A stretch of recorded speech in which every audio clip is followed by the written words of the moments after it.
Go ahead and put your hands in the ear. Or if you want to put your hands in your hair, that's fine too. Greetings, greetings and salutations, one and all.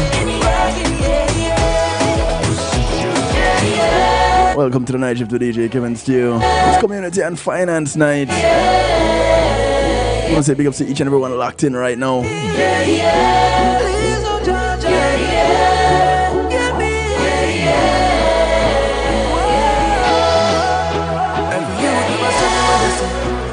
Kicking off things with the sound of voice. The track is called Alive and Well. I want to say big ups to those who are locked in on TuneIn Radio on the night shift with DJ Kevin Stew. Welcome, welcome to you.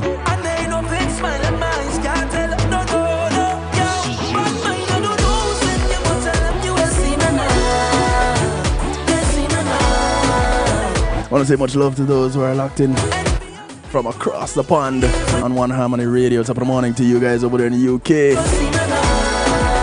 King Genius, Queen Genius, much love. Those who are locked in out of New Jersey on NIE Radio. A brother from another mother, the motivator. Blessings to you. Also out of New Jersey, mix102.com and their affiliate station out of Jamaica, Earth 96 FM. Symbol and the crew, much love to you. Blessings to those out of New York, locked in an island worldwide, exhibiting the power of music.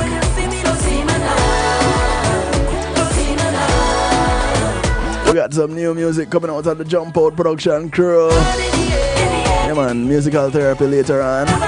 Yeah man, watch out for it. Gary, much love.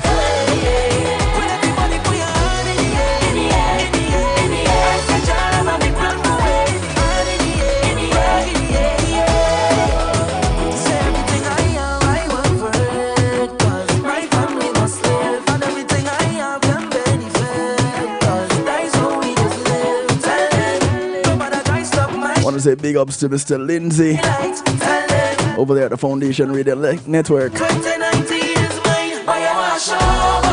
ClintonLindsay.com. Welcome, welcome, welcome.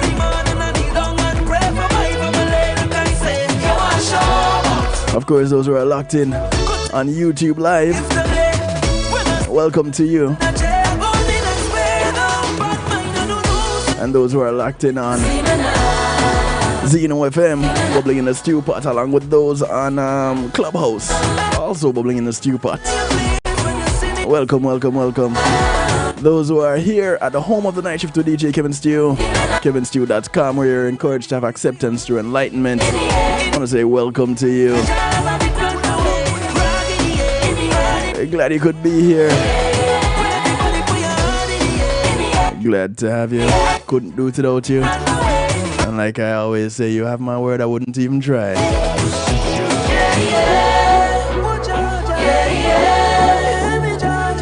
I want to say thank you to my segment sponsors. Pulse Media Group and Big Moment is priceless. Go ahead and give them a call. 754-999-1140. You have an event you want to stream live on a secure platform, whether yours or theirs, call them up, link them up. 754-999-1140. They also can host your website if you're looking for somewhere to host your website.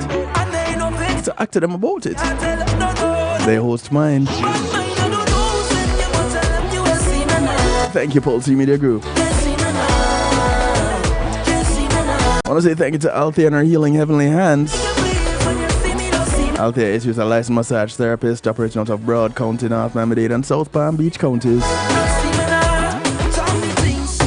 She comes to you, bringing her table, her oils, and over 20 years massage therapy experience.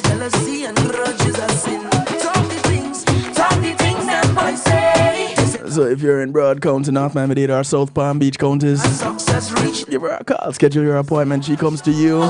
She brings her table, her oils, and over 20 years massage therapy experience. She only has one request. There's one expectation. Outside of paying her, is that you get off her table and go sleep somewhere else when she's done. Because you're guaranteed to fall asleep.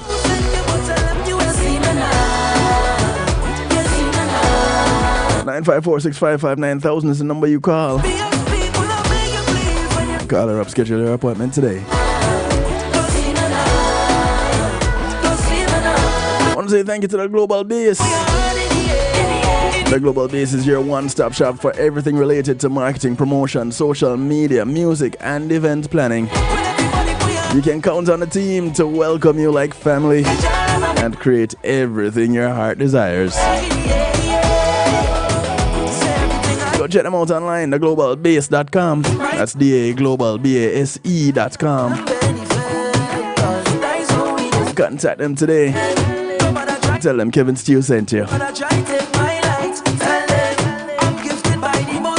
want to say thank you to McNeil Trucking. McNeil Trucking is a veteran-owned, licensed and insured mover in the state of Florida.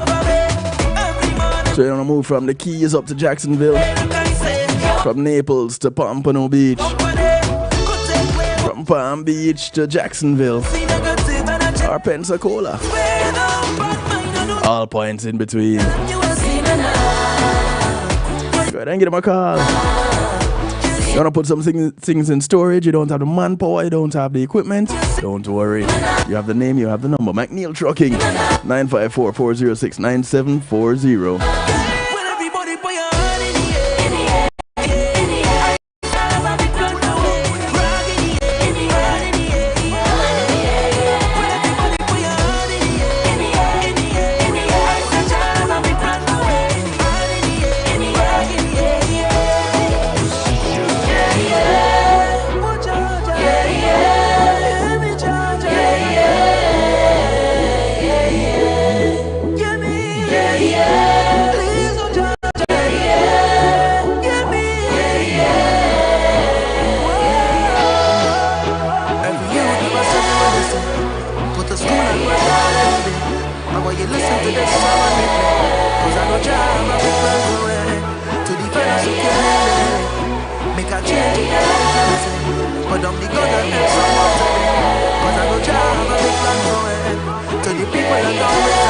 Okay, so many of you have seen the post for tonight's broadcast.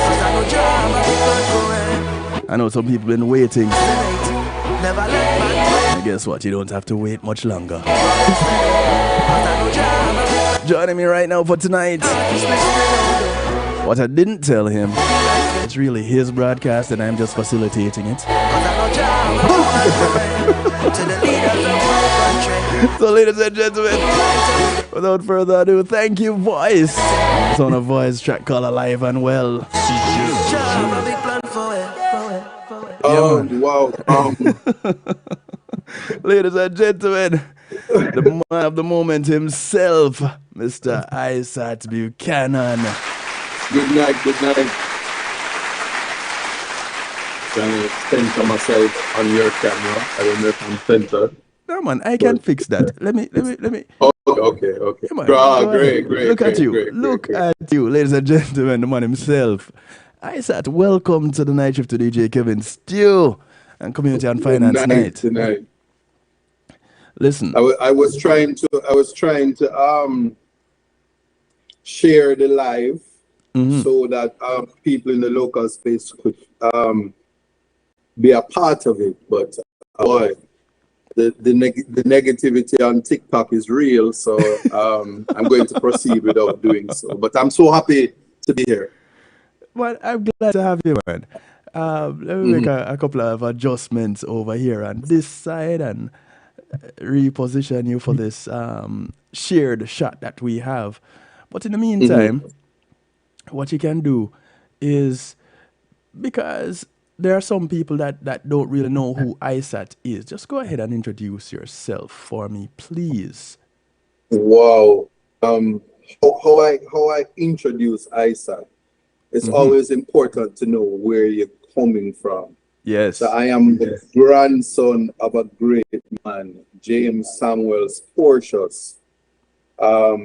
He is, if ever positive blackness meant something, I'm a product of him. He made serious contribution to transportation in Jamaica.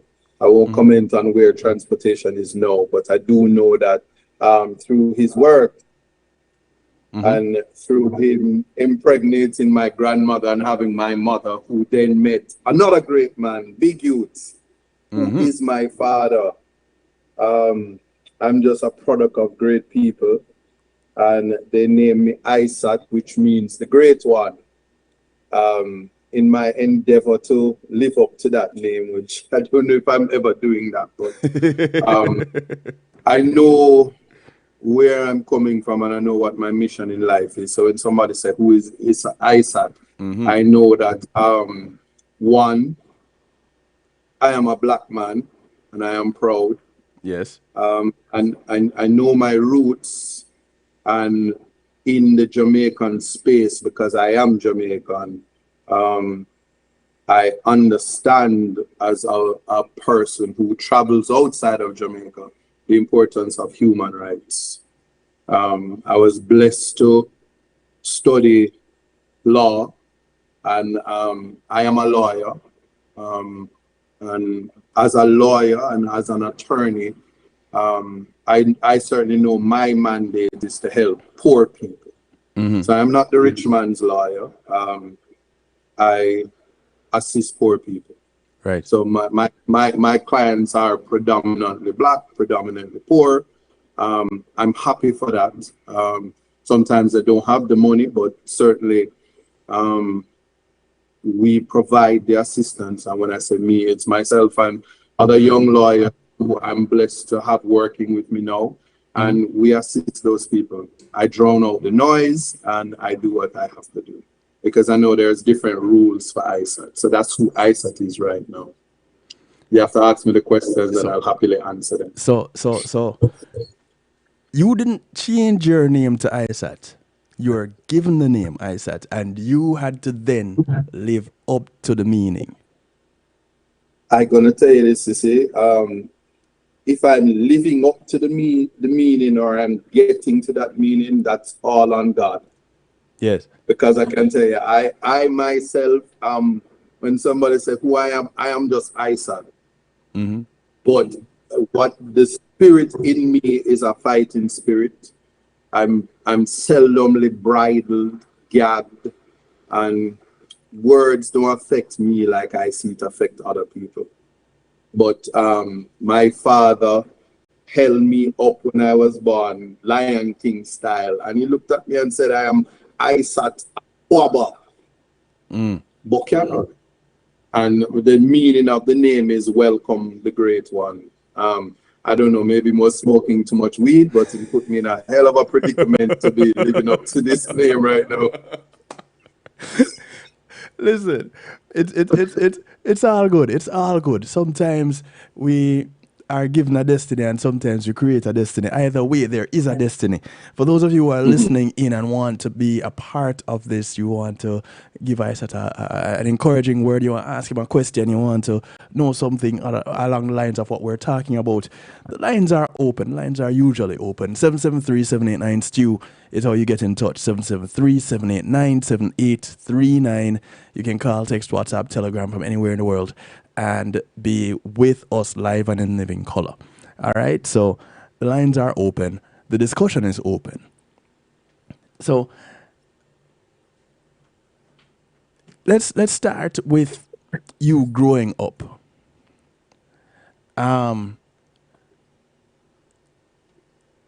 After your father, and you said your father is Big Youth? Yes, the entertainer. The legendary Big Youth. The icon, yes. Manly Buchanan. Boy. Wow. All right. So, growing up, this man is in music. This man helped to shape music in Jamaica, reggae music. You weren't channeled, directed, encouraged to go take on a musical career? Well, I mean, I play instruments, from a small. My mother sent me to the piano lessons, and whilst I was incarcerated, I would have played the guitar competently. So I do music. I have music. I have music out. My music actually makes money for me, and it assists in certainly being able to carry on a legal practice, which is pro bono. So whenever I need income, I go and cut a tune, and it goes out into the space. It goes on iTunes. It goes into movies, and I get good royalties from it. So I'm happy about that. So I am. What I always speak about though is that I have a brother who is in music and he takes it seriously. So I'm like the Tito Jackson of the family. So I know my strengths and weaknesses, and I respect that. I have a brother who is way better than me at music. Yes. And so I don't pretend as if I am one of the best at it. Yes. So though I was gifted and was blessed to be able to do that and participate, I do recognize my shortcomings. I don't make noise, and like many other people who are convinced that they are artists. I make music though. I must admit, before this very moment, I didn't know that you did music. I didn't. I must admit. So you're going to need to send on some of that music so that I can share it with some of my people that maybe didn't know either. I definitely do that. You don't have to tell me twice. Like you said, I'm happy always to share the music. But the music industry is not for the faint of heart. It is not. Many persons would have become heartbroken, and if you are somebody that stands for something, there's just certain things that you won't partake in for the sake of becoming popular, and that certain times doors will be shut on you. And the nepotism aspect of it, sometimes you just leave it out.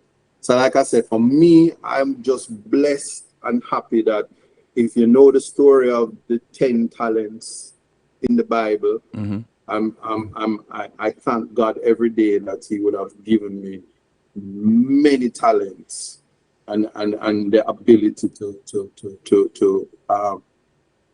just participate in different arenas. Yes. So Isat is also a real estate agent.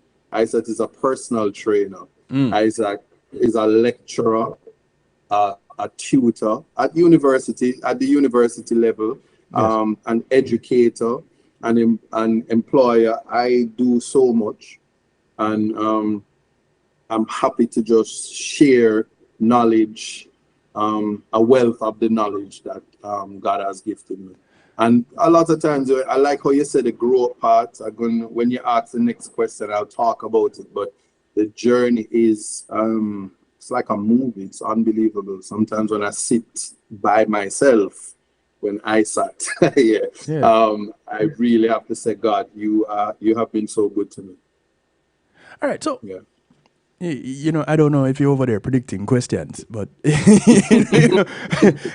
like you think it was a joke. This is your broadcast. I'm just facilitating it, so you take it where it needs to go. But the whole growth aspect. When you were, let's throw out a number, 10. When you were 10 years old, typically around about that time, people ask you, okay, so what you want to be when you grow up? First answer. Gynecologist. Boy, you're a bridge enough mind for life. I went to Stella Mars Preparatory. I'm just telling you. I was so sure I was going to be a gynecologist. I never wanted to be anything but a gynecologist. Now, did you at age 10 know what a gynecologist was? Listen, I think I knew. I knew, and I was certain. Listen, I was certain how I was gonna start my practice, and I couldn't wait to be 18, and I couldn't wait. 10 was just too far, and I do the common entrance. Listen, I was sure of that, but yeah. Okay, so you did. You did come on entrance. I'm being honest, I'm not making this up. I would like you to be nothing less but honest. Okay. Because that is how we're going to get to know who Isat is. And this is really about just that. You know, getting to know the man behind whatever it is out there. The noise, as you call it. Whatever it is that is out there in media, social media, whatever, wherever, you know, behind all the things that you have done, whether still doing or failed at, whatever, because it's a part of the journey. And so here you are, you took the common entrance. Passed for where? Meadowbrook High School. All right. So, and the mere fact that you said common entrance, it had to have been before it changed to GSAT. And it changed from GSAT to now PEP and whatever they're doing now. Yeah. Right. When mental ability was important and education meant something. Yeah. I'm from that generation. Well, you know, I took common entrance too, so I feel like I'm in good stead right about now. So you know, I'm dating myself, but I'm happy for that. Just in case somebody thought I was 25. Well, you know, there are certain features about people like us that remain youthful. And one of the very first things is what you see. So hold on to it and claim it as long as you can, brethren. I say one strand of gray hair coming up in my beard, and I'm proud, and at the same time I'm kind of fearful. But you said one strand. One single strand. I have a secret for you. It's called Just For Me. That is just not for me. You soon know. You soon know. You soon know. You soon find out. I embrace it. You know. I embrace it. All right. So pass from Meadowbrook, and you're going through the motions. Now, was this at the time when there was? I remember there was a teacher, or was it the principal, that was called Megatron up there. My sister went to Meadowbrook. She was a few years ahead of me in age, and I'm a Georges man myself, so you know I don't know much about up that side of the world, other than the fact that I went to Transfiguration and St. Richard's, which was up that side. That upside, yeah. Right. Let me not. I don't want to scandalize any teacher or any former principal at Meadowbrook, but I will say this: whilst at Meadowbrook, I was Dr. Morris. May her soul rest in peace. She was the principal. Yes. And she something extraordinary, because Meadowbrook, when I went there, Yes. was not the best of schools. It was simply closer to where I did live, and that's why I went there. But there was a serious transformation at the hands of Dr. Morris, and I watched it. Meadowbrook became on the map, and for whatever reason, not preempting you, I left that school with CXC subjects, and I don't know how. The grace of God. Boy, prayer and supplication. I'm just telling you that because it became the anchor to who I am now, and I never ever forget that. Right, so I'm in debt to a school like Meadowbrook. Well, something had to come in to have changed your trajectory from gynecology to becoming an attorney. And in the mix there somewhere, the musician. But we can understand the musician part because of the direct influence. But what was it that came in? Where did this shift in direction come into play? What was that inspiration to that? If it were a literature book, I love literature. It would be a sequence or series of unfortunate events. I can't call it any other way. And I will just fast forward and deal with it two times. It's as if you want to use Jonah, or you want to use Paul experience, or any biblical character who had a rite of passage. Yes. I call it God intervention, but I'm sure there are religious people who will say I'm a demon, so I can't use that. But I know my experience. I know my God experience. Right. And I would have had two unbelievable events in my life that changed my life, which I will dumb down and call it, oh, I had two convictions. And one of them I spent 10 years in prison for.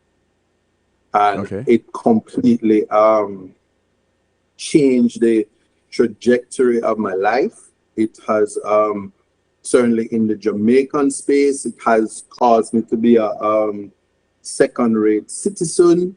And I live in a country where rehabilitation is non-existent.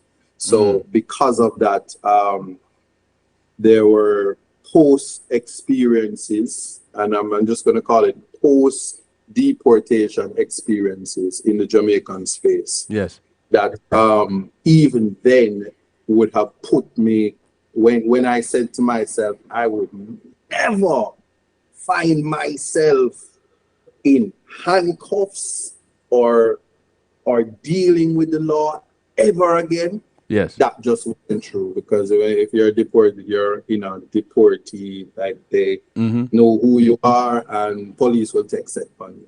Put it that way. And I found myself before the court trespassing on my own property.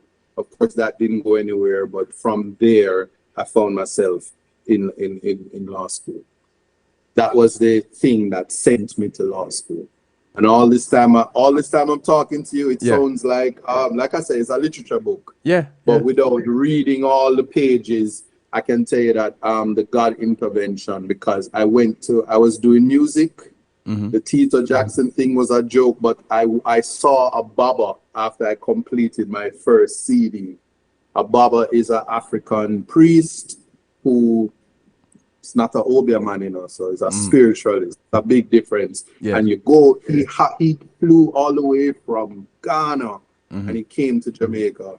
And my aunt took me to see him, and I never forget it. I have the CD, when you have the CD print up, wrap up and everything, and he puts the CD in the circle, and I'm sitting with him in the circle, and he has 5 stones. And he drops the stones on the CD, and the stones, listen, one almost hit me in my head, the way how the stones, they flew away from the CD, put it that way.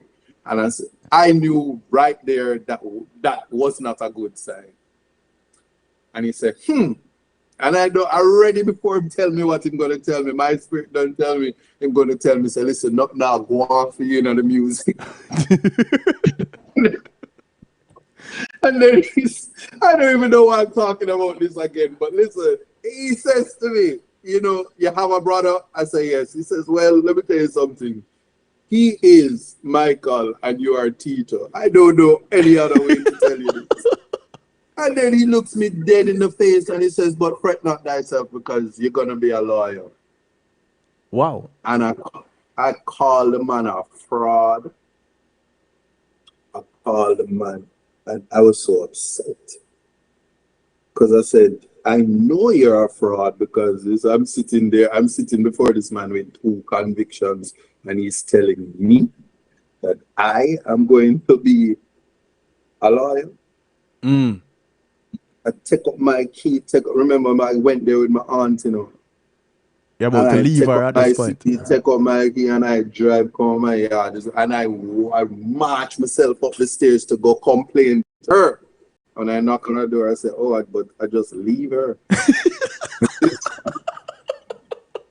I don't know if I can express what my anger was. And when I tell her, may her soul rest in peace, but I can tell you that I'm speaking of her, Jean Patricia Ebanks. and my angel on earth. I met Yes. my guardian angel on earth. I must say that to you. But she would say, I think I can show you. She would say this to me: all is well. Whenever I found myself in, you know, situations, all is well is the mantra. Yes. But that man told me that I would be a lawyer. When I found myself in law school or at the University of the West Indies doing law, I could not believe it. But I knew then that destiny will send you into places where you never expect. No doubt. Yeah. Because clearly it has. The mere fact that you cuss out the man, leave your aunt to go complain to your aunt, you know, yeah, that speaks volumes. So, out of that adversity, and I want people to pay attention to these things, you know, because you know you say it in passing, and people will think that you say it lightly and just move on. But I want them to understand the depth of what you're saying. You're talking about adversary. It's like university, university and adversary together. Adversary to not once but twice over, and not to be cliche, but to rise up like the phoenix and aspire to greater things, because you have gone from one of the positions that is least considered in society to one of the positions that is most revered. And so, and opposite sides of the law, one needing defense and the other one being a defender. And so it's quite the paradigm shift. It's quite the journey. And I don't think people at first hand would grasp the intent, the determination, the passion that would need to be there to get to where you are now. And that is even without you telling much more of the story. You know, because I would listen to you talk. I listened up to this past Saturday when you were on Reason with Rattigan, with Will Rattigan. You know, and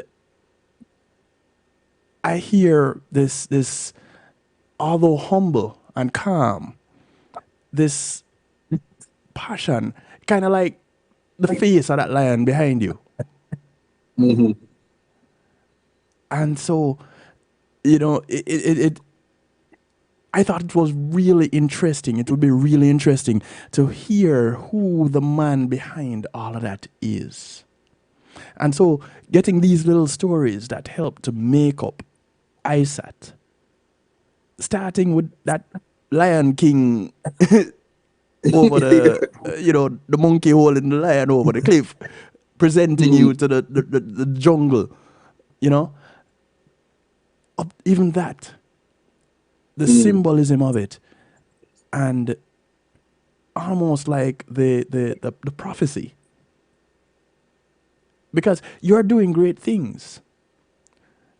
And to show that you're still man, not everything is welcomed. And so to be great, there has to be some adversities.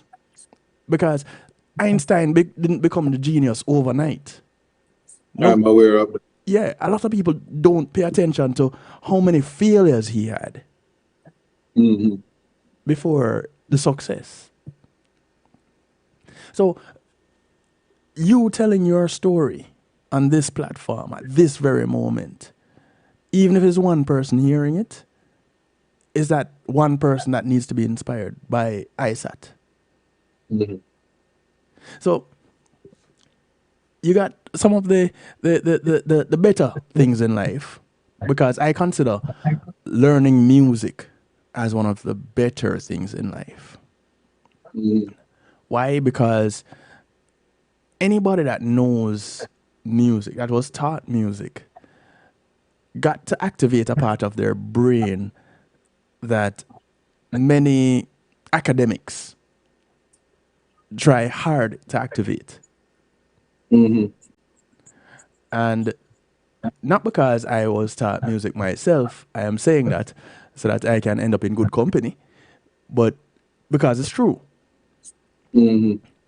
So you had the privilege of learning music. So you know how to read music along with play a few instruments, Yeah. which playing an instrument is a skill by itself, reading music is a skill by itself. True. True. But you're also a teacher. That's So that's the best part. But yes. did the teaching part come as a result of now becoming a lawyer? And so you felt it necessary to reach people on a mass level through a medium of education?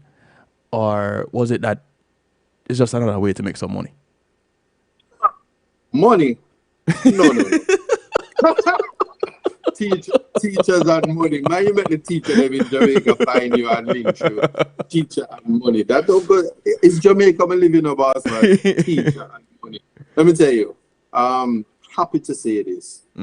I again, and I always have to smile when I say this. I find myself in prison. So I'm in prison in the United States, and I'm in the prison, and here are the jobs in prison. You can go work on the CMS detail. That's where you be plumber, carpenter, all of that. Or you work in the kitchen, which is, I think is a horrible job to work in the kitchen, unless you just really love food. And the other thing is the education department and the recreation department. And the minute I get there, I say, listen, I'm not working in none of those places. And I present they placed me in the kitchen, and I went up to the education department and I said, listen, I'm not a dunce Negro. And there's a lot of them walk around. I can help. Give me the opportunity. Surprisingly, there was a lot of Jamaicans in the space where I was. I'm like, how are you in a prison? There are so many Jamaicans. And by the time I left, I got 78 Jamaicans their GED. Oh, wow. I'm always proud of that. But I had the opportunity to teach, and something I learned while I was teaching there is that the more you teach is the more you learn. Yes. The more you teach is the more you can communicate. There are different audiences that you have to appeal to in terms of disseminating information. And so you don't give up on people. Yes. And so you start with people they're old, people who are older than me, who never read and write a day in their life. But you have nothing but time. And you said, listen, this is how we're going to approach it, and you're going to leave here with a different mindset. And so I had the opportunity for 10 years to communicate with people who otherwise you would have counted them out. But they came back to Jamaica and they had GEDs and they became personal trainers and they had continuing education, and it was important. So I knew how important education was. So if somebody says to me, here's a school, we need you to teach, I'm going to show up and teach. I'm going to teach because education is the only thing that can allow Black people to escape poverty. Yes. If you want to hide something from the Black man, You put it in a book. Yes. And another thing is that the education system that we have in Jamaica in marginalized men. So we have a lot of you rubbing out them hand middle and nobody communicating with them, telling them that they matter. Yes. I'm in the space now. You have to speak their language sometimes, and I get in trouble for it. So if you find yourself speaking to them and I'm speaking to you and I say, you get me, you know what I mean? You see what I mean? I say, normal alive, somebody's gonna record this and send it to the GLC to say, I'm not being an attorney. And but at the same time, you have to communicate to the people so that they can understand. So, But teaching, I love it. you know, one of the one of the challenges that I have always seen with getting a community to excel is reaching the community where they are. There are people that feel that in order to reach certain people, you need to come, and a fellow broadcaster would say, be a glorified talker with elaborate words. Yes.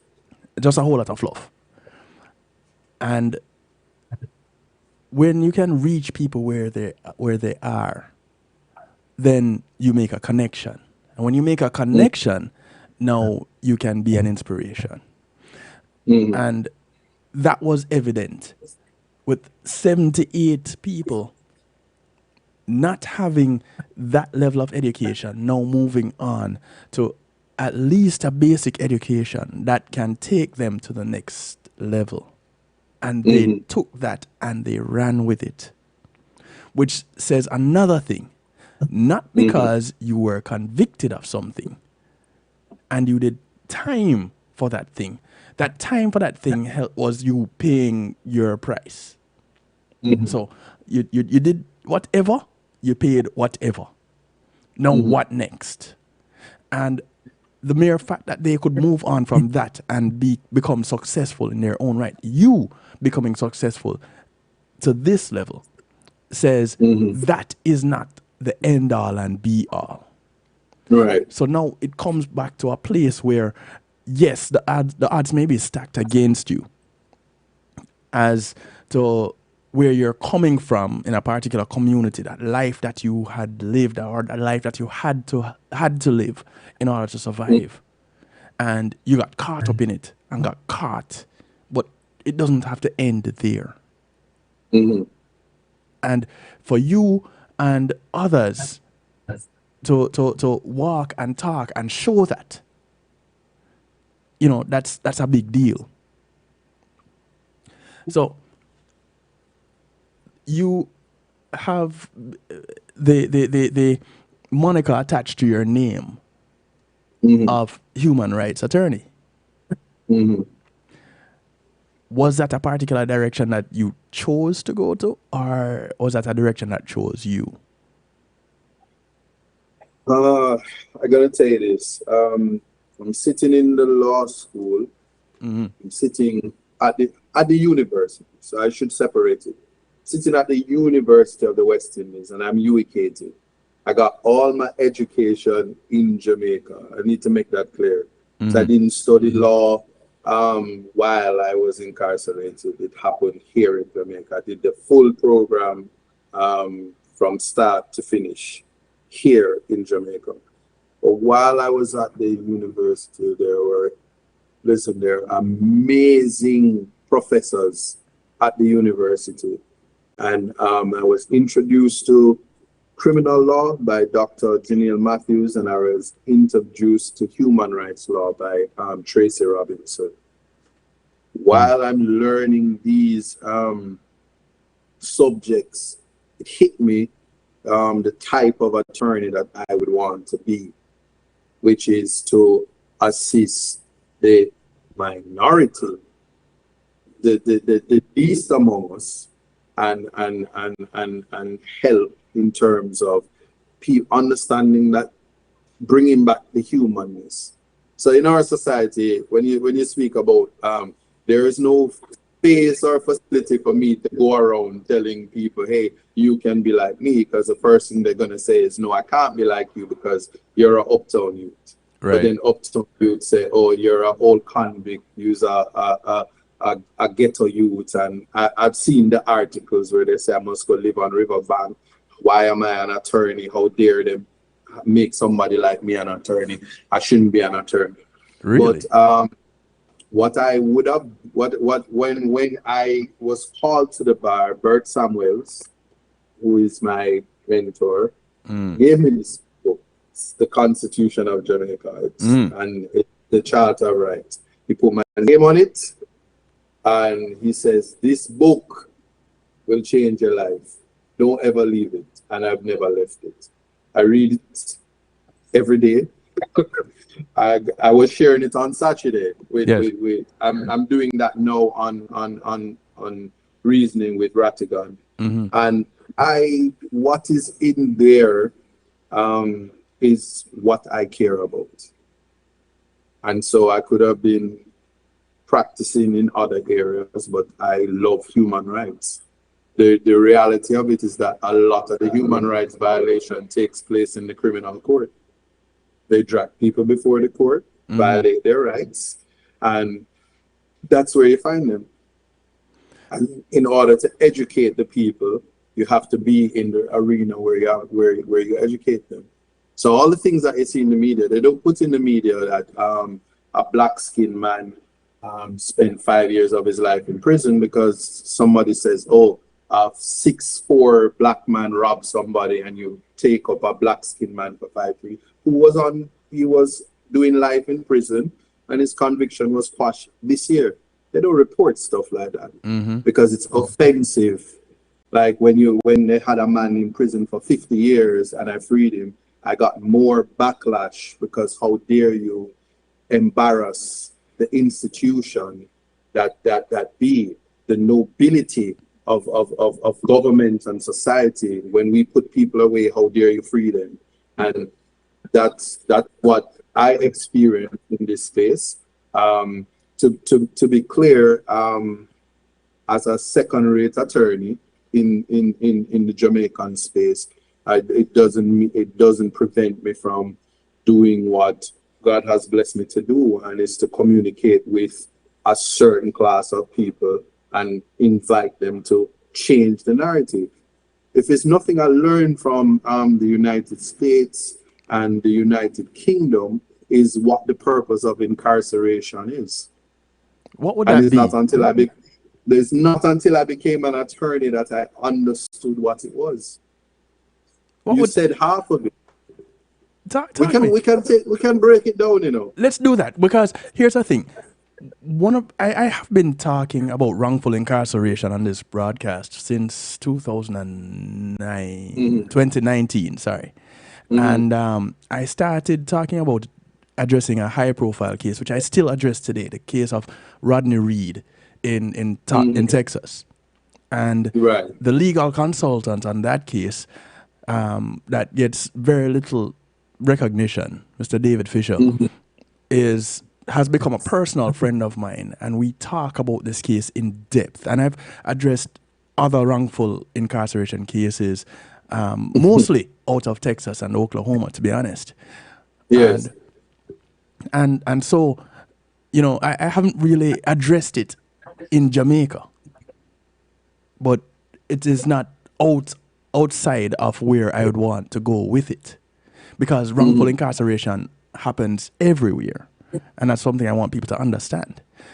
Now, let's get into understanding like you said, the whole business of incarceration. Talk to me. All right. So incarceration is one, punishment. Punishment is the time that they give you, or a judge.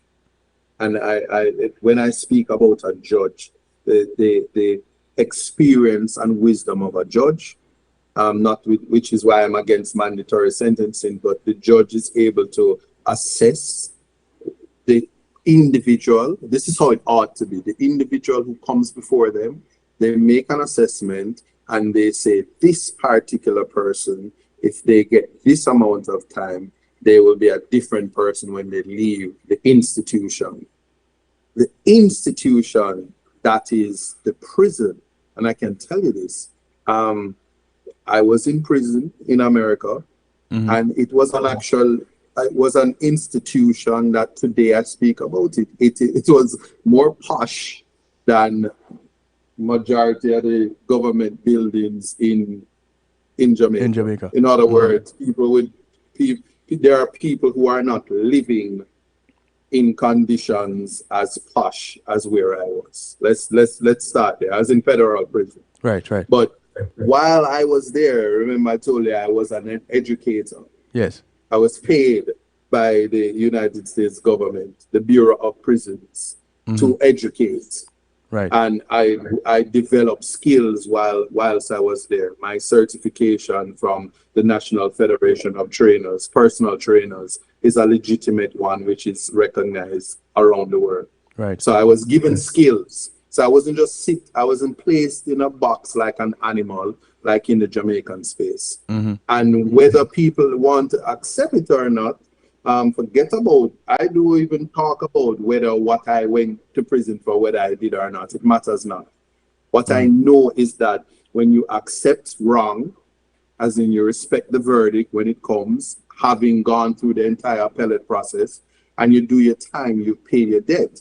Right. After you pay your debt to society, there is something they put you on probation, and if you don't violate your probation, there are mechanisms for you to have expungement. When you expunge your conviction, your voting rights are restored. This is in first world countries. Right. And also you get to integrate into society with knowledge that you believe me, my intellectual ability would not have been activated if I had not gone to prison. Gotcha. So my like I say, a series of events that took place to me would have caused me to activate something in my brain that certainly in the Jamaican space I would not have known I had. And so I'm a different human being interacting with a lot of human beings that not in this lifetime will they ever understand it. There are times when I go before judges and I see that they recognize something in me when I plead for bail and try to bring back humanity into people. But I can tell you this: after you finish your time, rehabilitation, which is not a public thing, to be rehabilitated, you have to commit your life to service, helping others. You have to be selfless, and you have to recognize that this is not something you'd want for not even anybody else. So you become an instrument of prevention. You also recognize wrongful incarceration, and you also recognize that over time, which is documented in a space, that when you are rehabilitated and you're no longer a threat to society, and that is you're no longer one who would commit crime, propensity to bring harm to people, that society is to give you a space to assist others so that crime can be a preventative mechanism and not one that festers like what happens in the Jamaican space. So when I said I learned that I was able to go to the United Kingdom to do my work, and they made the assessment that I am rehabilitated and I'm not a threat to their society. Right. And the many other societies that I go across in the world. And so it is not a lifetime punishment like what they mete out against me in the Jamaican space. Right. And when I hear them speak about me being a convict, and they break the law because my record is expunged, but they speak about it anyway. But I am not one to complain to the authorities to have people put in prison for speaking about convictions that don't exist from technicalities in the law, because it's a part of who I am. Right. I embrace it, and I spoke about it from day one because I knew the importance of it. And so how do you communicate that to others? Well, I go into the prisons and I tell them, and I always participate in educating those who are deported to tell them that there is a process that you have to go through so that you can reintegrate. We have one life, you know. Yes. And we're not even going to begin to talk about the Innocence Project, which is non-existent in the Jamaican space. I'm just speaking about how to curb certain conduct and how to have inclusion so that people aren't asked aside. And notwithstanding all that I would have done, there are persons in spaces that wish to pass me aside. And I'm looking at them and saying, I don't know what you're casting, because you need to go and fix your life. Right. And without sounding rude or condescending, but when you hear some people talk, you're not affecting me. And on top of that, I always have to remind people who my grandfather was, who my father is, and I'm from a family that never rejected me. And so I can tell people, I can write a book and tell people all that is required for you to recover from the not so niceties of life. And I wouldn't be the first and I won't be the last, but we have to be able to correct our mistakes so that your story reads like a biblical story. That's it. When you look at a situation like what you just mentioned, the Innocence Project or an Innocence Project, yes, being non-existent in Jamaica, how important to the Jamaican community, the physical Jamaican community, not talking about the diaspora, that is something else, but to the people in Jamaica, how important would an organization like that be to Jamaicans? I can't speak for the Jamaicans. I honestly can't speak for them. I have no authority to speak for them.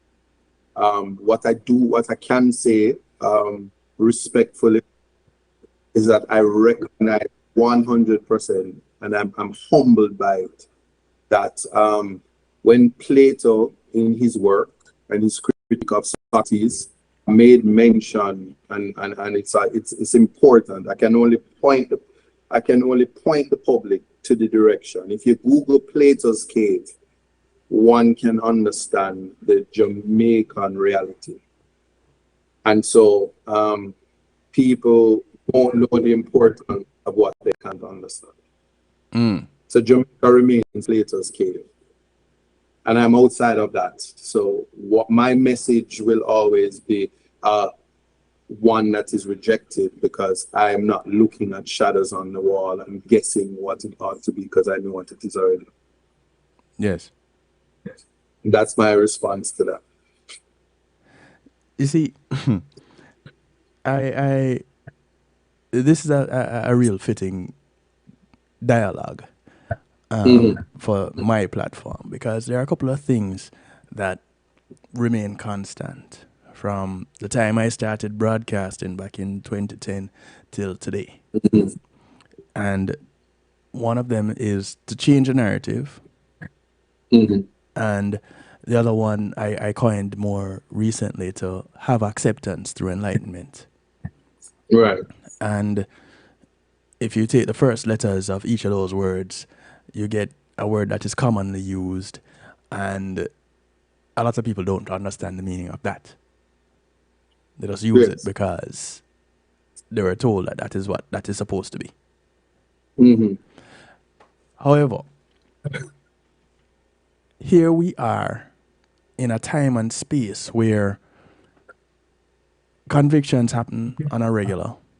People do their time, they get reintegrated into society. And the main or the first expectation would be for them to return. Not to return to a place of growth and contribution to society, meaningful contribution to society, Right. but to return to incarceration. Right. Recidivism. Yes. And so how then do we get the community on a whole Now we're including everybody, the whole community, not just erasing geographical lines altogether. Because in this time and space that we live in, geographical lines don't exist. Right. That's true. So let's look at the wider community. And I say it all the time. Your community is not just the development that you live in. It expands. It goes far and wide. So they pass people on the bus, the plane, the boat, the train. These are members of your community. Correct. Now, when people go and visit the community of Jamaica, visitors can also end up in trouble and land them in jail or prison, depending on the situation. So now you get released and you're back into society. For some reason, I guess, if you're a foreigner and that happens to you when you go back, you know, it was a case of mistaken identity or a very unfortunate event, whatever, it becomes something else. But for us, Jamaicans, whenever we become incarcerated, it's, oh no, you're good for nothing. Like you said earlier. It's a mindset we need to change. Teaching helps that. Education helps that. But for some reason, that cannot be put on the front page of the newspaper. It cannot be put on the big billboard. It has to be written in fine print somewhere and whispered in some corner.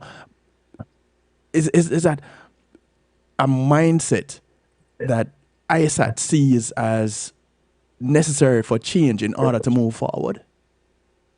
In the Jamaican space or everywhere? Well, everywhere else is not much different from Jamaican space. But let's talk about Jamaica because you're there. So, like I said, the Jamaican space, one has to understand, if you go to prison in Jamaica, yeah, you're exposed to not cannibalism, but animalistic behavior. Yes. You're incarcerated worse than a dog in a kennel. That's just the reality.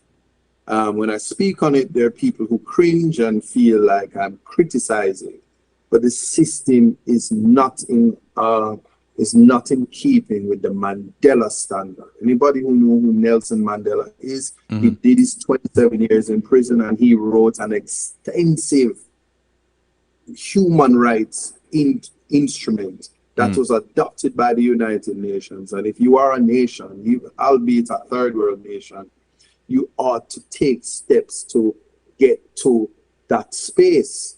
You can't be operating that you are in keeping with human rights standards and violating people's rights. Having been incarcerated for years in the Jamaican prison, you're a subhuman.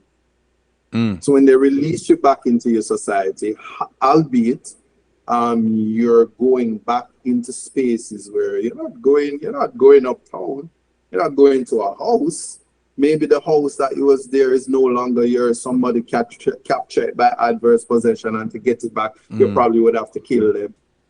You always have to be barbaric. So a man will go in for stealing a purse, and his next sojourn in that place will be murder, because he's put around murderers. He's abused in the space. The toxic masculinity reigns supreme in that space because it's dog eat dog world. Right. And the people who are the key turners aren't much different in terms of the type of salary. They're not getting paid to issue humanity. They're not getting paid to be nice. How do they feel better about themselves when their salaries are minuscule and they find themselves in unfortunate situations? But I'm not going to criticize the system, save to say that we are so far behind in terms of fixing, and it is one of the arsenals in the crime fighting mechanism that is being lost. Education being the first, and rehabilitation being the second, because recidivism is why you have judges that I stand in court and judges say, I know you, You're back again.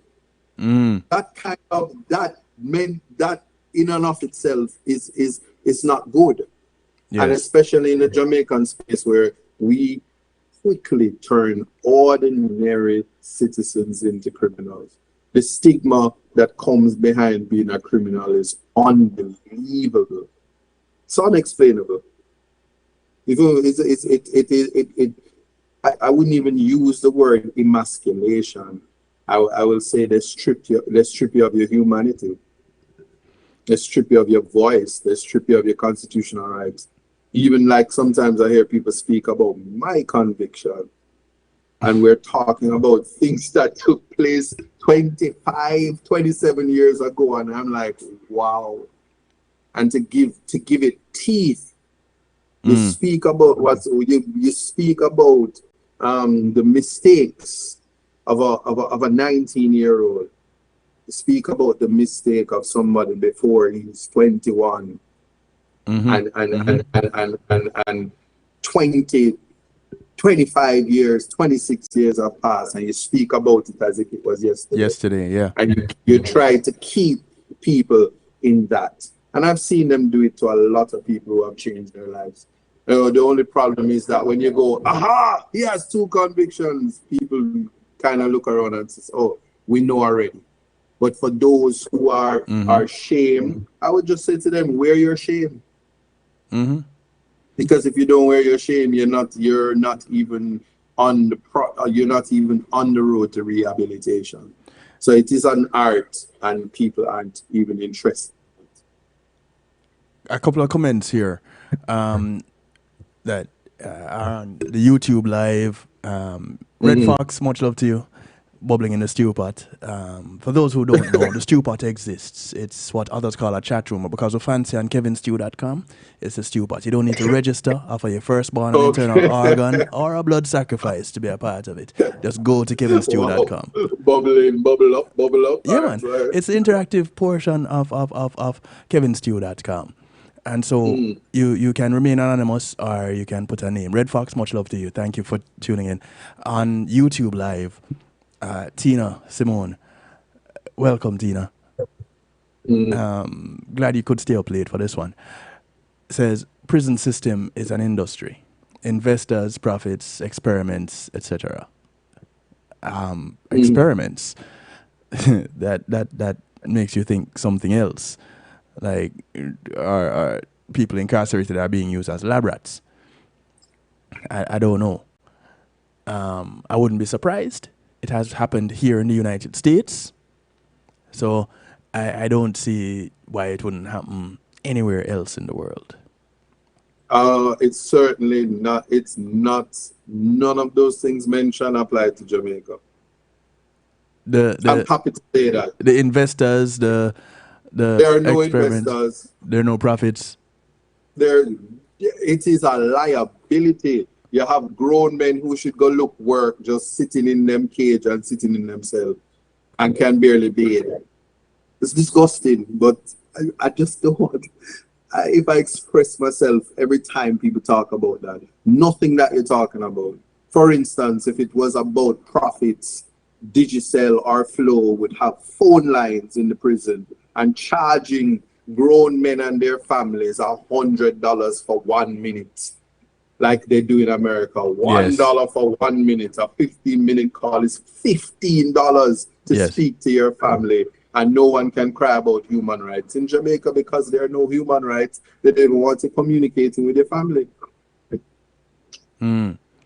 Another viewer here on YouTube, Will, says, to be honest with you, nobody has ever spoken about what the system really affects. When I went to the penitentiary system, I was 17. But never thought I'd be running backwards for time lost. Accurate. And I feel your pain, my brother. Because as long as I live, every time I sit with myself, when people introduce me and speak about achievements and accolades, I'll never get back those 10 years. I'll never even know what it's like to I don't even know what it's like to be 21 to 30. I just don't know. all that, whatever achievements could have happened there is just, I don't know. I don't even know I don't know. And it's a hurtful experience, that aspect of it. You'll never get it back, but move on. That's what I'd said to my mother. Mm-hmm. Mm-hmm.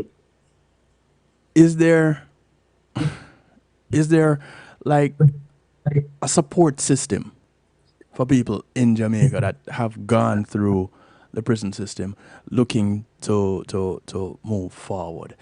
Growing up in the Salvation Army, going to church at 19 North Parade, so downtown, though over on South Parade, Salvation Army has a facility for drug rehabilitation.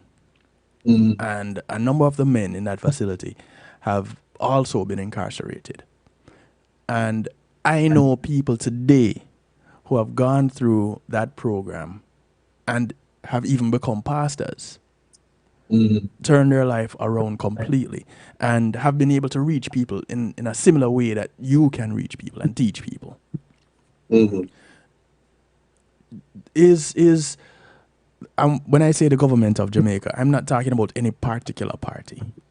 I'm Mm-hmm. talking about does the overall projection of the advancement of Jamaica include a program like that, where people have gone to prison and have come out and need to do something else with their life that is properly funded and managed?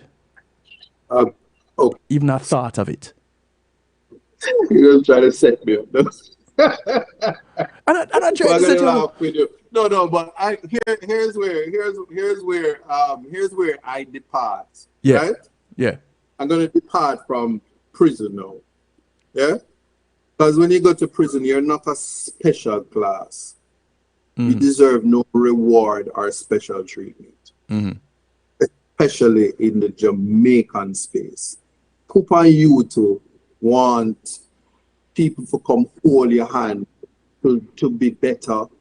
When you already did leave, remember, you forget I spoke about the 100 youth, them were about them hand miggle, that there's no program in place for them. Yes. You're just gonna go, you're leaving prison, going back to the corner with new people who were 10 or now 20, 22, and them life just wasting away.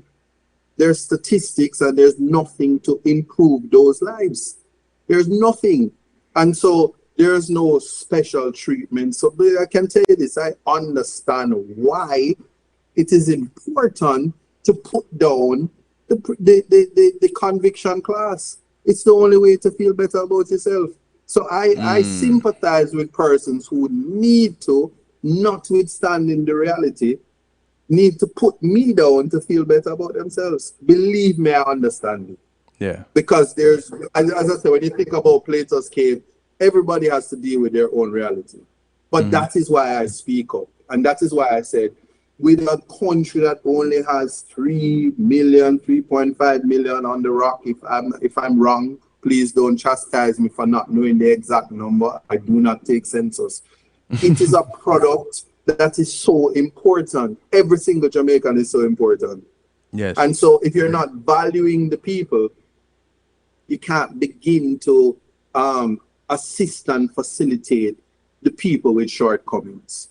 Because I can tell you this, it's probably a nightmare for a young man wherever he is right now to finish school. He's going to be 18. Sometimes you become 18 and you do everything right. You get the CXCs, but you cannot go to university. And they want you in the BPOs, and they want you to go into a system that will never make you have anything in life. And I reject that. And people will say horrible things about me rejecting that. But I can answer to say that, my brother, if you're listening and you are convicted, you have a duty to be selfless. You have a duty to drown out the noise and become the best version of yourself. And it will not happen by society. Up until even after becoming a lawyer, there's nobody. I don't get employment. I'm self-employed. So persons curse me about whatever, I created a market for myself. I'm not in a firm, notwithstanding that I graduate at the top of my class with first class honors. Nobody's impressed by that because, hey, you guy, you have two convictions.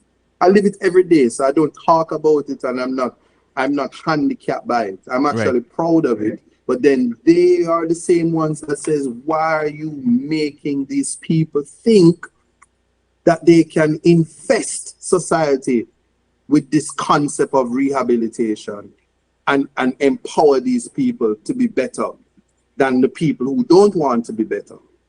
And so I deal with that reality. But there are no programs. There are not even programs for poor people. There's not even programs for black people. That is what we're lacking. There's not even education, the quality of education. So I'm not waiting for better treatment convicts when they don't even have better treatments for the youths on the corner. I would never do that. You said something that just seemed out of place when you're talking Jamaica. No programs for black people. That just sounds weird coming out of Jamaica. However, how is that? Well, you know, when people think Jamaica, they think generally people that look like you and me, more so that would look like you that have locks. My locks are internal, and so we all basically look alike, quote unquote. So now where's the racism? It's more like classism. But Will shared a document with me over the weekend. I'm aware of the document. I read it entirely. And to know that Jamaica has a race issue is mind-blowing to me. Mind-blowing, but believable. Very much believable. And the challenge with moving past that, I don't see it any different from the challenge of moving past someone having been incarcerated. I don't see it any different from the challenge of moving past someone grew up in Tivoli Gardens, in anywhere south of Crossroads, in Kingston. There's just the stigma that is attached to it. Like, you know, these are sub people. Quite similar to what you said about those who are incarcerated that live there you go. in that sphere. And the whole mentality of subhumans, as you would say it. I have a pair of friends, husband and wife, who one is a professor, the other one is an adjunct professor, both of philosophy in New England. The wife is actually Jamaican. Black Jamaican, married to this Jewish American guy, and they're both philosophers speaking on this issue of humanity. And that seems to be the thing that is lacking, and the thing that I hear coming from you, where you're passionate about it. Though calm and cool and collected, I still hear your passion. Whereas there needs to be a level of change, and it starts with education. And we're not talking about educating. You need to put free before it, because the education should be free.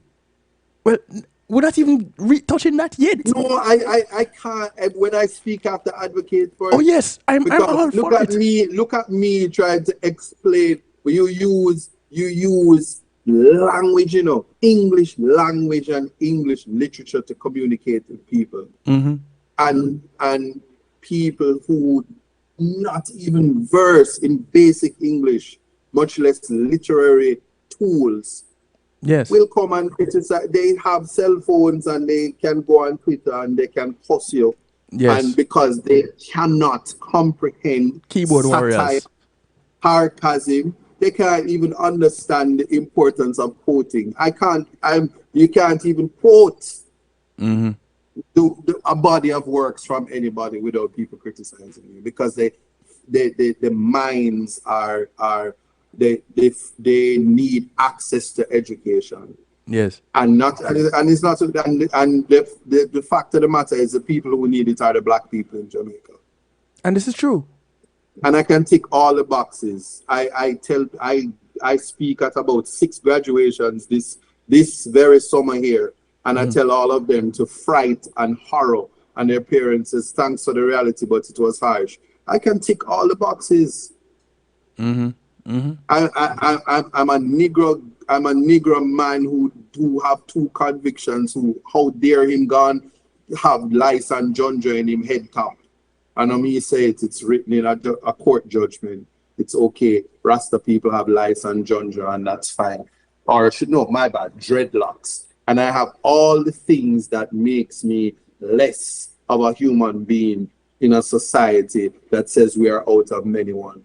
So as I do that and I navigate this, let me tell you something, man. I would say this. If it were me, I wish that all Jamaicans could be able to leave the space so that they can experience what it is like to be a human being.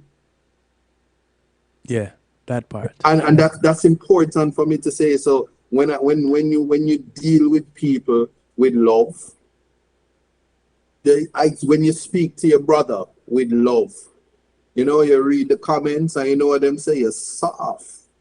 And I'm not going to use the pejoratory terms because I don't want nobody remix it and send me on people live calling people names that affect communities. So I won't go there. Right. And if you're educated, you talked a certain way.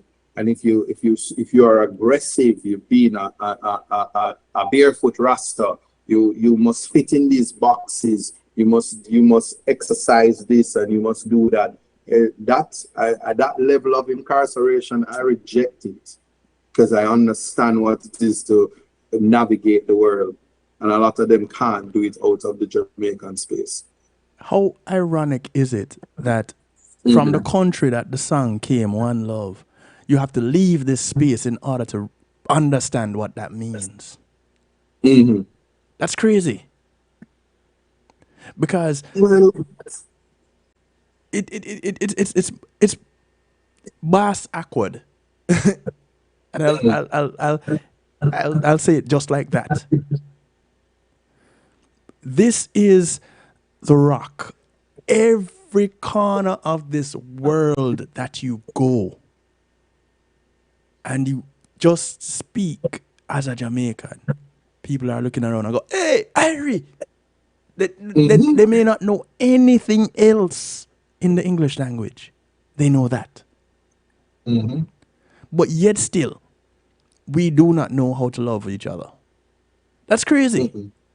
And it all stems from where you started with saying education. If there's one thing that you have said throughout this entire broadcast, it comes back to education. And the icing on that cake is free education.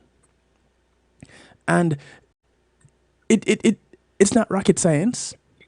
And it is proven. Just look around. An educated society is a society that has less crime. Not to say that it has no crime. Because crime exists all the time, everywhere. But it has less crime and less violent crime. More significantly. Why? Because now you have educated people. Now people are going out there, if not finding jobs, creating them. And I guess that's another challenge. Because we have this crab in a barrel mentality that seems to get us nowhere, but we want to be everywhere. How? That's why I love TikTok, because right now the half of Jamaican is like, I'm your AI. I'm your favorite AI guy. Send me some taps and roses because they're finding spaces to Yeah. survive because the government is not giving them any opportunity to Yes. survive. So when you say it, I smile because here's what I know. The biggest resource in Jamaica is the Jamaican human being, the human Human resource. resource. They don't know it, you know. And if you leave the rock, and let me tell you something, when I go to other countries, I can just take up a bike and just say, bah, bah, bah, bah, bah, bah, and I can make And money. yes. Or if it's just true I don't know to cook because if I did ever know to cook, I'd be somewhere else cooking and living like a king. But we think that nobility comes with suppressing the one class to feel better about yourself. We're all the same. And when I tell people that, so I have the same people you're talking about. My clients are some of the most intelligent set of youths that I come across. The only thing that missing in them life was love. And somebody to tell them that them could be greater than them is. Right. And because they don't get that, because they don't get these opportunities, we have a high crime society. Because of that, a lack of communication. And when I hear people talk, like somebody would think I'm a mad person to say, if you are walking around anywhere in the world and you don't reach 30 yet, you're a picnic. Mm-hmm.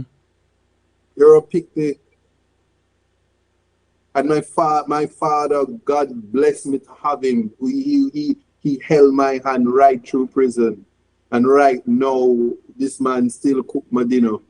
And this man still want to fight for me. And this man still send me go shop and treat me like a little boy. And I would never give that up. Because my father instilled humanity in me.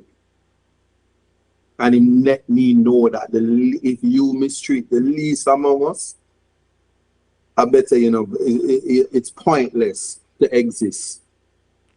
And so all those people going around feeling like they're somebody and feeling like the least among us is nagging them, they miss the mark. Because I watch them, I fly first class with them. And all that they all who they feel they are, they quiver and become normal as they step onto the other soil. Yeah, and Yes. it matters not.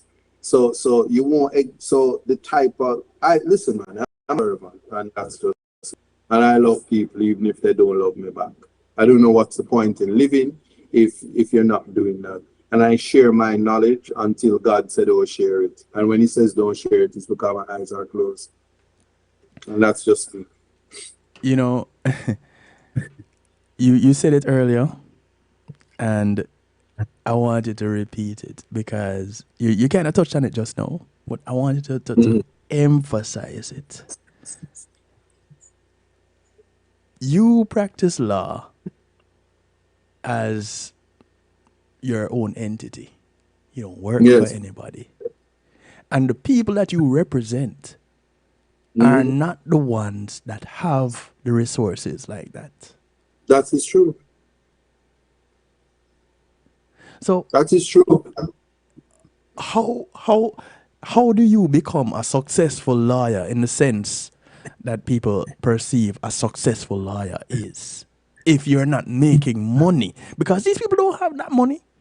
Who you represent doesn't. They don't. Then Well, you know the beauty about it, right? And what I'm always sad about when I talk about this, and it is the biggest plague on this society. You have mothers, fathers, family members, and the diaspora who is out there who, yeah, they're not gonna send $1 million to their brother to buy a car, but police hold on them and mistreat them, and the whole family come up with the money. The same way the whole family comes up. I don't know how Jamaican people do it. The whole entire family comes up to bury somebody, and they get the state funeral like anybody else. It's so heartbreaking. Yeah. I see people in coffins who have never worn a suit in their life. Wearing an expensive And suit. them and the, expensive three-piece suit looking like a king. Yeah. And water will come to your eye because they never experienced that. I don't want to sound weird, but when you look at the beauty that lays in the coffin, you didn't know that that address that then come from them could look like that. Mm-hmm. And so I always respect the diaspora because there's somebody at the end of this conversation that's going to message me and said, I love what you're doing. There, I see it right here on my TikTok live. They say, I love what you're doing. Keep doing what you're doing. And they provide assistance to families. Mm-hmm. And I can tell you that's one of the beauties. And I've been able, that's one of the things with me. I've been able to also work with international organizations who they feel my pain and I complain. And so for me, when my litigation now is a matter of formality. I do the cases and the results. The results I wait. The fat lady sings currently at the Privy Council, and I'm able myself with other attorneys. I've been able to get matters before the Privy Council, and this year alone, they say no in Jamaica, and the Privy Council say yes. Yes. And it's a development in the law, and I understand, and I'm not being arrogant. I'm just simply saying that I love the law in such a way because the law is what made me who I am. Otherwise, people would be saying I would be an outcast, kicked to the side. And even though people are trying to do that, They're still trying, yeah. If as you speak loudly, they say disbar him.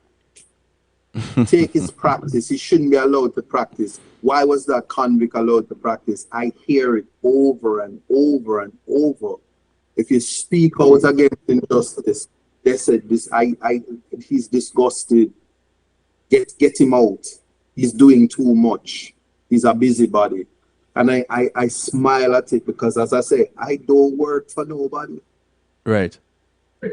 Yeah. The people who are my boss are the people who called me, and the mother who said, "Remember, me give my breast money. Why me can't call you?" And then bad me up. But I understand the language, and I said, show up to court. And my biggest pet peeve, I don't know why these mothers think that if them son wear white, the judge gonna think them is innocent. Stop wearing white. Stop spending your money on Uber, man. Please don't do it. I'm annoyed by it. Anyway, but that's the beauty of it. But I'm happy to say that my clients are. And I have no ambitions to have uptown clients. I have none. Yeah. I have no ambitions to represent the elite class. So they will call for states of emergency. I will say you can't abuse my brothers and sisters. And they say we can, and I will take it elsewhere, and I will win. And that is just the reality. So you can spew the narrative however you want. I've even stopped communicating with my inferior set of media personnel. That's what I call them. I don't communicate with them. I don't even communicate. I don't comment. Because I go to platforms outside of that space. And I don't feel any way about it. And if I want, if it's something that I need to say, I'll go do it on CNN, I'll do it on Fox, I'll do it on BBC. Right. So that's always has been that has been a shift, and it's also problematic. People say, "How dare you think you're better than us?" I don't think I'm better than you. I just know that there are two Jamaicas existing, and I just pray that the Black Jamaica is not cast aside, because Jamaica has become a space where she herself is so rich and prosperous. but the people are not Are feeling not. that. Yes. I have a problem with that. Mhm. Yes. Why, Isat, it has been a pleasure and Mhm. quite the privilege to get to know you, the person. So hear the things that drive you, the things that you're passionate about. Because these are the things that help to shape who you are and give people an understanding of why you do what you do. Mhm. And if there's one thing that remains constant as you spoke through tonight, as I said it earlier, I must say it again, education is important. And we're not talking about Mhm. just education of children, we're talking about education across the board, and you shouldn't be paying an arm and a leg to get it. Mhm. And I agree wholly and solely.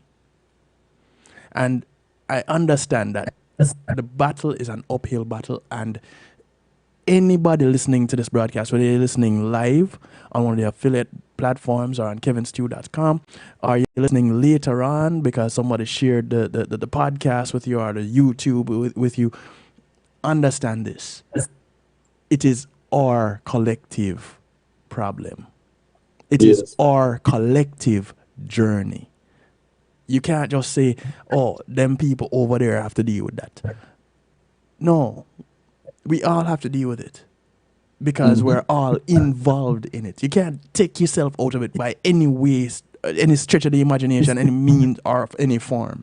You cannot. Mhm. And that's just the reality of the situation. Yes. How dare you say them people over there? Who are you to say so? These are human beings just like you. These are members of this society, and this society has no borders. So at some point in time, you have to look in the mirror and understand that you are no different. It doesn't really matter how you look on the outside, you are no different. And if you feel that you are different, you need to go somewhere else. And when you find that place, let me know where it is, so I don't go there. It's called Uptown. How dare you not know that? You must not live in Jamaica. Well, I don't live uptown, I can tell you that. How dare you say they need to find a place? It's not them, it's those who need to go find somewhere. But anyway, that's hilarious. Oh, that's satire and sarcasm for anyone who thought that I was enjoying myself too much. It's a part of the English language and literature where you are allowed to use that as a tool in language when communicating. Yeah, that's my educational You know, humor it is there. it's sad and unfortunate that you have to explain that because there's someone out there that will take what you said and just Mhm. put it out there in a vacuum Mhm. and spin a Always. narrative. It is sad, just so that you can get a little bit of recognition. You're going to take that and do something like that. Sad. So how about you do this? That person out there, whomever you may be, take something that will unite the people to get to a Mhm. common ground, to fight for education for all, for free, so that we can put Jamaica on another level. Mhm. And when I say Jamaica, I'm not talking about the Jamaica that people see as the on the north coast, Mhm. the resort Thank you. Jamaica. I'm not talking about that White sand Jamaica. beaches and blue waters, No, not that Jamaica. reggae music and Iron Man. The Jamaica that you're walking down the lane Mhm. and is zinc fence because a proper fence can't put up, or because you dilly and dallying because the road can be resurfaced. Except at Mhm. election time when a politician come and hire some people to throw down some asphalt. Asphalt, yeah. That when next rain come May or It's June, gone. gone. Well, that's why the diaspora must brace themselves, because one hurricane, and this place is no more. That's another subject. I Just sat. let it. I go ahead let you go.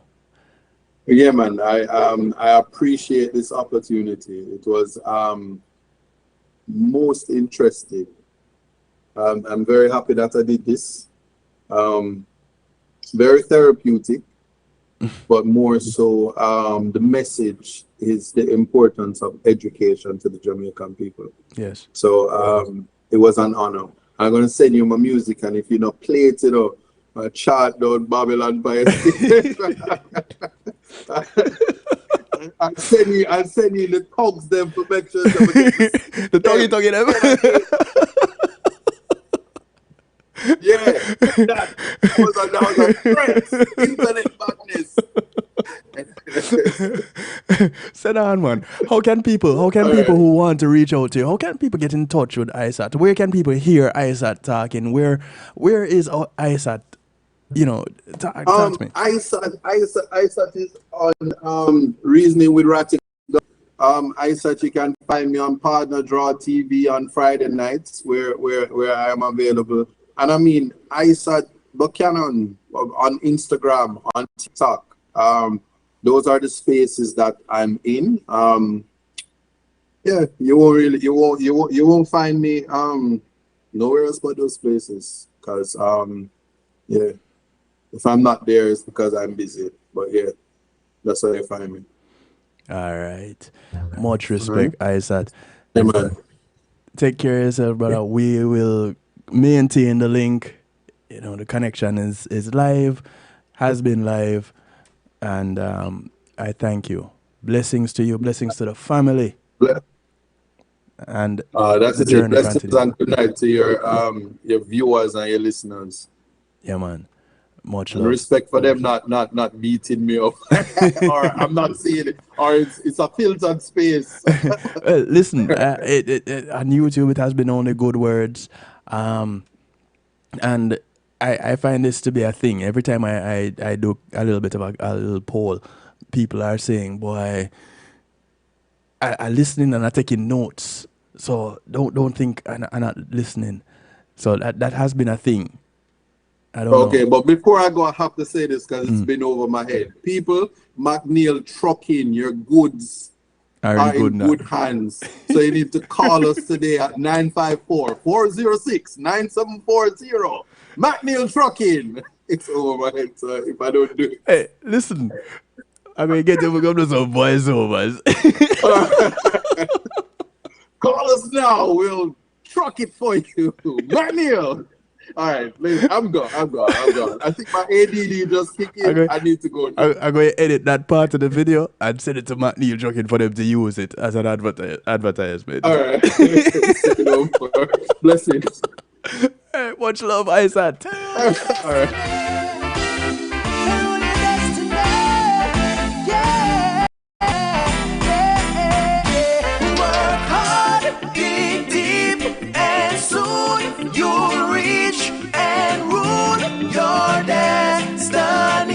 Zone of Cesar, kicking off musical therapy.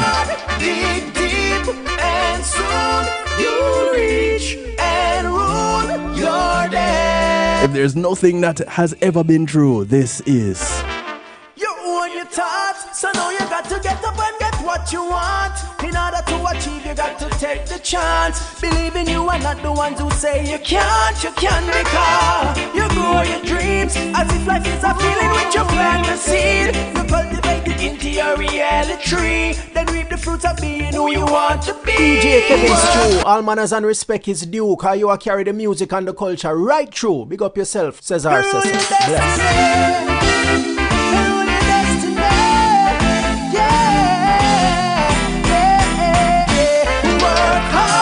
Dig deep and soon you'll reach and rule your destiny.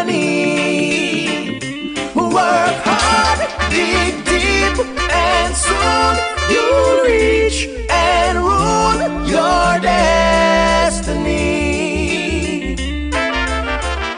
You own your thoughts, so now you got to get up and get what you want. In order to achieve, you got to take the chance. Believe in you and not the ones who say you can't. You can because you grow your dreams as if life is a feeling which you plant the seed. You cultivate it into your reality tree, then reap the fruits of being who you want to be. Work hard, dig deep, and soon you'll reach and rule your destiny. Work hard, dig deep, and soon you'll reach and rule your destiny. In all you do, just know that Jah is there and He will help you through. He called you by your name when you was in the womb, so call Him just the same before you reach the tomb because the world is ours. Don't let there be a thing you grudge nobody for. Don't even grudge the rich because you feel you're poor, cause riches from within will bring you even more. Work hard, dig deep, and soon you'll reach and rule your destiny. Work hard, dig deep, and soon you'll reach and rule your destiny. Put a hard every day so till you want run away. You want find a way to get out of the rain. But we say one hold the faith till sun come again. Be strong as African blood I run through your vein. Put a hard every day so till you want run away. You want find a way to get out of the rain. But we say one hold the faith till sun come again. Be strong as African blood I run through your vein. Good night, Pat. And soon you'll reach. Thank you, Red Fox. Rule your destiny. You know, we're gonna have to ask Isat when the book coming out, because he needs to write a book. Dig deep, and soon you'll reach and rule your destiny.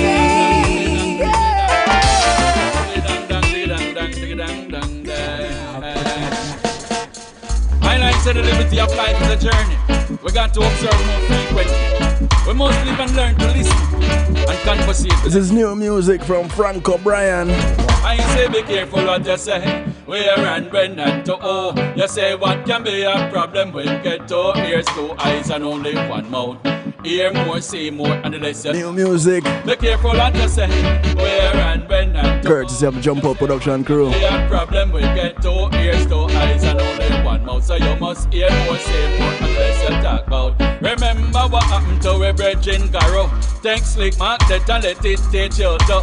Don't let your mouth get you in a trouble. When trouble take you, everything crumble. So here and there, say I'm like your tongue between your teeth. You know good to talk about everything that you hate. No quick to tell your business to people you meet. Some are hypocrite and they will take it to the street. So be careful what you say.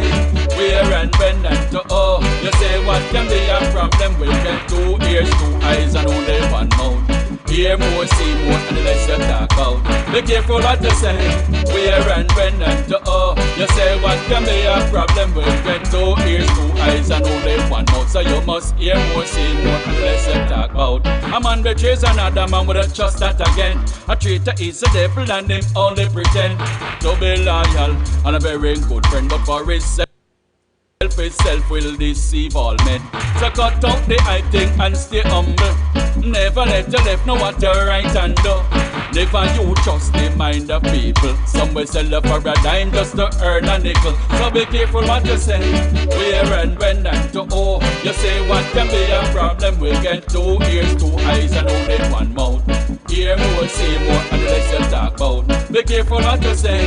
Where and when and to oh. You say what can be a problem. We get 2 ears, 2 eyes and only 1 mouth. So you must. New music from Frank O'Brien. Talk about. It's called Be Careful What You Say. Them on them work when them fi make them champ easier. One set the Rhythm compilation. when they Love you so much. gonna wish you never. Say what a wicked that just to save Courtesy of Jump Out Productions. here in farmer who you're hurting. But what goes around comes around raging. Karma is not a nice thing. So be careful what you say. Where and when and to who. You say what can be a problem. We'll get 2 ears, 2 eyes and only 1 mouth. Hear more, see more, unless you talk out. Be careful what you say. Where and when and to who. You say what can be a problem. We'll get 2 ears, 2 eyes and only 1 mouth. So you must hear more, see more, unless you talk out. Remember. There's no turning. This is the sound of Zayla Trinity. It's not an option. Though my heart is filled with so much Anything else that we should fly?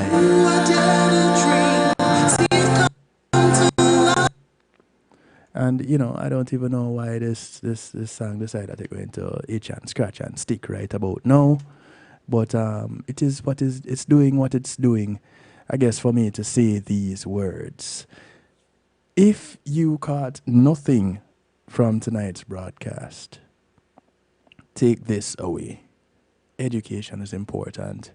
Incarceration is not the end of the line. You can come up and excel even after adversities like that.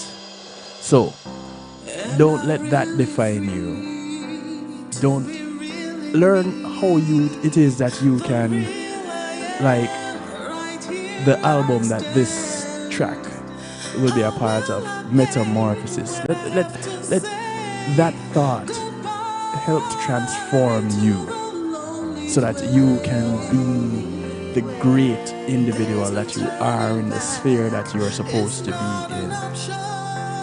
Just know that you are to fly. You are not bound to trod the earth and be trodden upon. Soar. Because that's what you're supposed to do.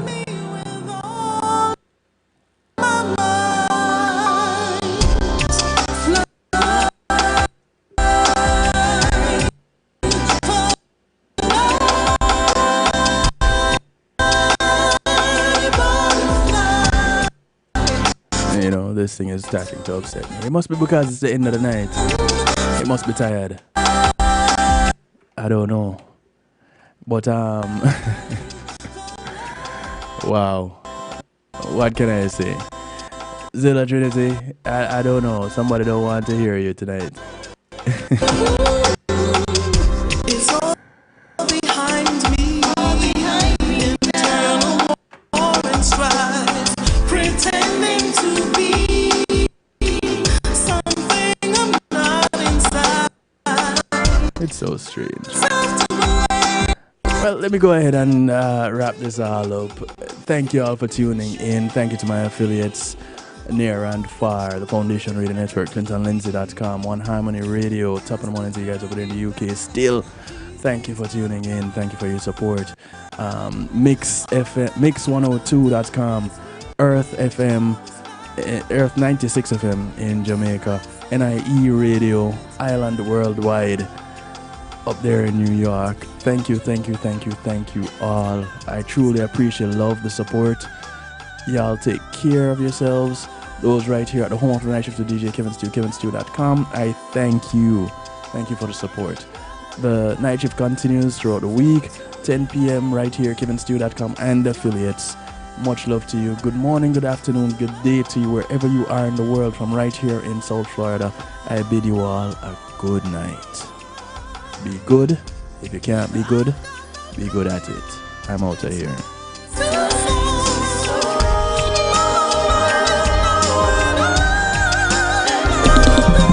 Greetings and salutations, one and all. You're invited to tune in to the night shift with DJ Kevin Stew. It airs on Mondays with Community and Finance, Tuesdays with Healthy Love, and Wednesdays with Real Talk from 10 p.m. to midnight Eastern Time. Come spend some time interacting in the stew pot where we keep things bubbling and wind down in musical therapy. The night shift with DJ Kevin Stew is on kevinstew.com, where you're encouraged to have acceptance through enlightenment.